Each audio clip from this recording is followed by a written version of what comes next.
This is the left shoulder of a 36-year-old male with a SLAP lesion.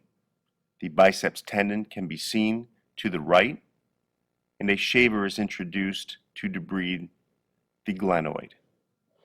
A burr is then introduced to lightly decorticate the glenoid, and this will create a bleeding surface for reattachment of the bicep labral anchor complex.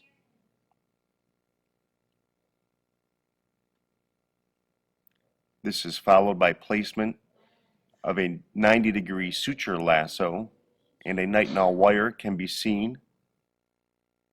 This is then retrieved with a grasper,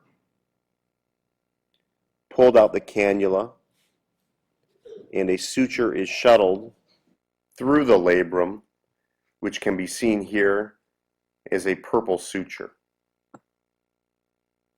A drill guide is then placed, and a pilot hole is drilled for the Arthrex bile push-lock anchor, which is seen inserted here. These sutures are then cut, and the bicep is firmly anchored to the glenoid, as can be seen here with a probe. The SLAP repair is now complete.